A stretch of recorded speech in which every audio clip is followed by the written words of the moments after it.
अस्सलाम वालेकुम एवरीवन। आज हमारी वीडियो का टॉपिक है nerve supply of breast and the most important thing which is the lymphatic drainage. Nerve supply जो है इसकी वो बहुत आसान है, सिर्फ उसमें एक ही लाइन है जो आपने याद करनी है। बीडी में भी लिखी हुई है, मैंने यहाँ पे भी लिख दिया है। आप अपने पेपर पे साथ लिख लें जहाँ पे भी ये टॉपिक बुक में लिखा हुआ है, ताकि आप जब प्रॉफ की तैयारी करें तो सिर्फ आपने वो लाइन पढ़ लेनी है। ये एमसीक्यूज पॉइंट ऑफ व्यू से इंपॉर्टेंट है, ठीक है। वास्तविकता एमसीक्यूज आ जाता होता है कि what is the nerve supply of breast, उसके नीचे ऑप्शंस दिए हुए हैं, ठीक है। अभी मैं आपको पढ़ाती हूँ तो बताती हूँ कि किस तरीके से उसके ऑप्शंस आए होते हैं। नेक्स्ट हमारा टॉपिक है लिम्फेटिक ड्रेनेज का, उसके कुछ सब टॉपिक्स भी हैं। देन जो लिम्फेटिक ड्रेनेज का एक स्केच है वो भी मैं आपको बनवाऊंगी ताकि आपके लिए ईजी हो जाए उसको याद करना। आते हैं अब टॉपिक की तरफ। सबसे पहले हमारे पास नर्व सप्लाई ऑफ ब्रेस्ट, ठीक है। नर्व सप्लाई ऑफ ब्रेस्ट के अंदर आपने ज़्यादा डिटेल में नहीं जाना, सिर्फ आपको ये पता होना चाहिए कि ये anterior, lateral and cutaneous branches होती हैं किसकी, 4 to 6 इंटरकॉस्टल नर्व्स। सिर्फ आपने यही लाइन याद करनी है, ठीक है। एमसीक्यूज आ जाता है कि what is the nerve supply of breast, नीचे ऑप्शन दिए होते हैं first and second intercostal nerve, third and fourth intercostal nerve, 4 to 6 intercostal nerve या 7 to 8 इंटरकॉस्टल नर्व। तो उसमें से आपने इस तरह याद कर लेनी है कि ये 4 to 6 इंटरकॉस्टल नर्व है, ठीक है, ताकि एमसीक्यूज आए तो आपको क्लियर हो जाए। देन वेरी इंपॉर्टेंट थिंग, ये जो क्वेश्चन है ना ये आपने नहीं छोड़ना, it is a very very important MCQ, मैं इसलिए साथ लिख रही हूँ, ठीक है। ये ड्रेनेज आपसे पूछा जाता है। सबसे पहले इसके अंदर ना कुछ सब टॉपिक्स आते हैं, ठीक है। ड्रेनेज से पहले हमें ये पता होना चाहिए कि इसके अंदर लिम्फ नोड्स कौन से इन्वॉल्व हैं, ठीक है। अगर वो हम लिम्फ नोड्स पढ़ रहे हैं तो उसके बाद हम उनकी लिम्फ वेसल्स पढ़ेंगे, ठीक है। फिर हम जाके देखेंगे कि इनका ड्रेनेज कैसे होता है। सबसे पहले देखते हैं लिम्फ नोड्स को।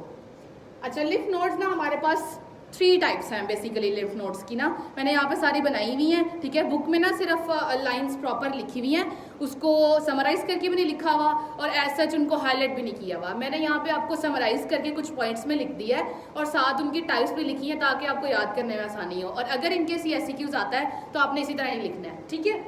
तो सबसे पहले आता है हमारे पास एक्सिलरी लिम्फ नोड्स, ठीक है। अब एक्सिलरी लिम्फ नोड्स के आगे से 4 टाइप्स होती है, एक होता है पोस्टीरियर, एक होता है एंटीरियर, एक लैटरल और एक अपाइकल। ये दोनों, ये सारे जो ग्रुप्स है ना ये आते हैं किसके अंदर, एक्सिलरी लिम्फ नोड्स के अंदर। देन हमारे पास आता है second which is the interior thoracic lymph node, ठीक है। Third one is supraclavicular, cephalic, posterior intercostal and subperitoneal lymph nodes. इसके अलावा सब डायफ्रामेटिक भी। ये सारे पॉइंट्स आते हैं थर्ड वाले पॉइंट के अंदर ना लिम्फ नोड्स की टाइप्स में। ये पहले मैंने आपको सिर्फ इनकी टाइप्स बताई हैं। अब मैं आपको बताती हूँ कि कितनी परसेंटेज है ब्रेस्ट की जिसका लिम्फ इनके अंदर आके ड्रेन करता है। ये बहुत इंपॉर्टेंट थिंग है, मैंने साथ साथ यहाँ पे परसेंटेज लिखी हुई है, ये मैं आपको बताती हूँ। ये देखें 75% जो लिम्फ है ना ब्रेस्ट से वो ड्रेन किसके अंदर होता है, एक्सिलरी लिम्फ नोड्स। अब आपने देखा होगा कि और किसी पार्ट के इतने सारे सब पार्ट्स नहीं है, सिर्फ एक्सिलरी लिम्फ नोड्स के हैं। तो इट्स मीन दैट कि जो ब्रेस्ट का बहुत ज़्यादा मेजर एरिया है उसका जो लिम्फ है या लिम्फेटिक है वो आके एक्सिलरी लिम्फ नोड के अंदर गिरेगा। तो ये देखें 75% जो लिम्फ है ब्रेस्ट से वो आगे किसके अंदर गिर रहा है, एक्सिलरी लिम्फ नोड्स के अंदर। देन आता है हमारे पास second one anterior thoracic lymph node. उसके अंदर क्या होता है कि जो 20% हमारा लिम्फ है ना ब्रेस्ट से वो ड्रेन किस में हो रहा है, एंटीरियर थोरैसिक लिम्फ नोड। ये तीनों ही बहुत इंपॉर्टेंट एमसीक्यूज हैं, ठीक है। वो पूछ सकते हैं कि कितने परसेंट किस वाले रीजन में जो है वो ड्रेन कर रहा है। Then third one is supraclavicular, cephalic, posterior intercostal, subdiaphragmatic and subperitoneal lymph node. Subdiaphragmatic का मतलब है कि डायफ्राम पड़ा हुआ है आपके पास, डायफ्राम के नीचे वाला। पेरिटोनियम एक कवर होता है, एक लेयर होती है जो हमारे विजरास को ऑर्गन्स के ऊपर जो है ना वो रैप हुई होती है, ठीक है। जिस तरह हम अक्सर कहते हैं कि एक चीज़ है जिसके ऊपर अगर आप रैपर चढ़ा देंगे ना तो वो रैपर हमारे पास क्या है, पेरिटोनियम, ठीक है, जो उसको कवर दे रही है ना।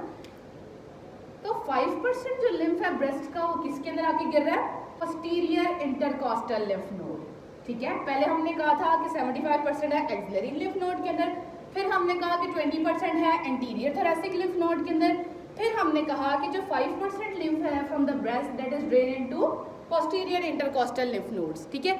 मैंने ये आपको नहीं कहा कि इसके अंदर सुप्राक्लेविकुलर, सेफालिक, सब डायफ्रामेटिक या सब पेरिटोनियल इन्वॉल्व है। मैंने आपसे कहा है कि सिर्फ 5% जो गिरता है वो गिरता है पोस्टीरियर इंटरकॉस्टल लिम्फ नोड, ये आपने मिक्स नहीं कर। चलें जी, अब मैं आपको ये जो है ना डायग्रामेटिकली बताती हूँ कि इनकी जो लोकेशन है लिम्फ नोड्स की वो कहाँ कहाँ पे होती है। ये एरिया के अकॉर्डिंग ही इन्हें हमने नाम दिया हुआ है, ठीक है। अगर आप इसकी इमेज माइंड में बना लेंगे तो इस तरह से आपको नहीं भूलेगा, ठीक है। ये मैंने यहाँ पे इमेज बनाई हुई है, ये मैंने बीडी से ही बनाई है, ठीक है। जब अपनी बुक में देखेंगे तो एज इट इज इमेज आपको वहाँ पे मिलेगी, ठीक है। सबसे पहले हमारे पास है ये जो मैंने लाइन शो की हुई है, ये है क्लेविकल, ठीक है। ये वाहिद बोन है बॉडी की जो कि हॉरिजॉन्टली लाई करी होती है इस तरीके से, बाकी सारी बोन्स बॉडी की वर्टिकली होती हैं। देन उसके बाद है कि क्लेविकल के ऊपर जो लिम्फ नोड्स हैं उन्हें हम नाम दे रहे हैं सुप्राक्लेविकुलर। सुप्रा का मतलब होता है ऊपर, ठीक है। तो क्लेविकल से ऊपर सुप्राक्लेविकुलर। देन ये जो नीचे वाले हैं इन्हें हम नाम दे रहे हैं अपाइकल का, क्योंकि ये एपेक्स वाले साइड पे है, ठीक है। देन ये आ जाती है थोड़ी सी आर्मपिट वाला एरिया, एक्सला वाला एरिया। इसके अंदर सारे एक्सिलरी लिम्फ नोड्स होते हैं बिकॉज ये एक्सला वाला एरिया है। देन इसमें क्या है कि सबसे पहले हम देखते हैं कि ये जो लिम्फ नोड्स हैं इन्हें हम नाम दे रहे हैं सेंट्रल लिम्फ नोड्स का।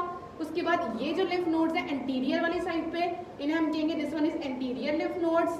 उसके बाद इसके बिल्कुल नीचे पोस्टीरियर वाली साइड पे जो लिम्फ नोड्स हैं वो है पोस्टीरियर लिम्फ नोड, और ये lateral to the body there is lateral lymph nodes.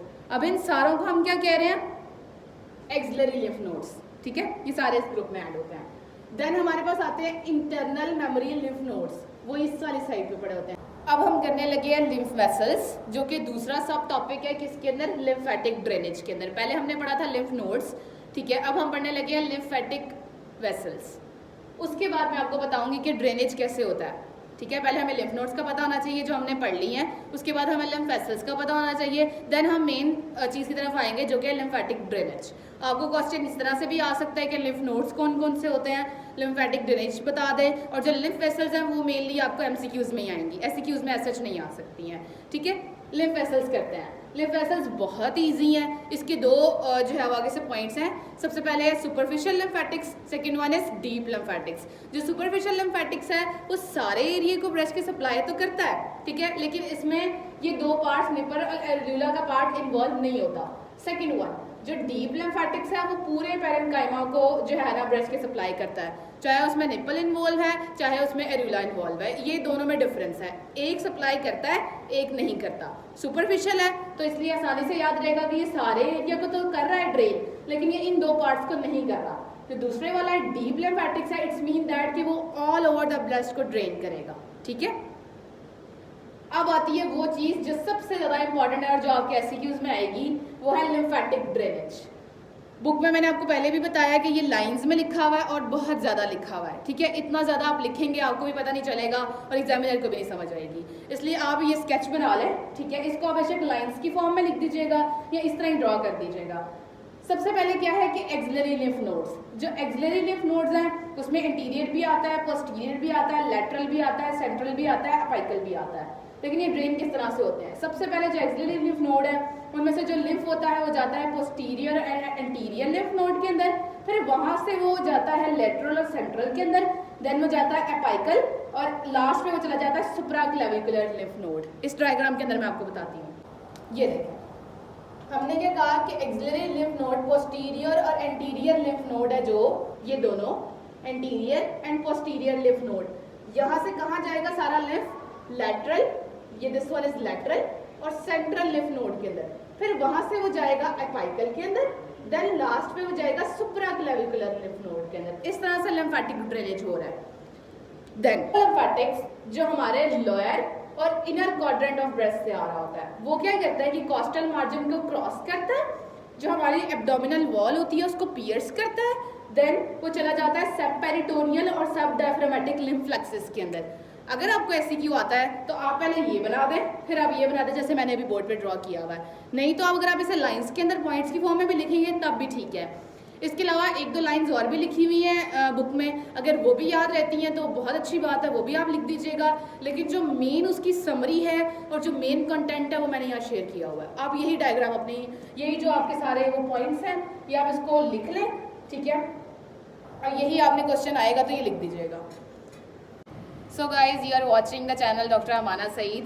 Kindly subscribe the channel and press the bell icon. If you want to ask anything about the topic, you can do a comment over there.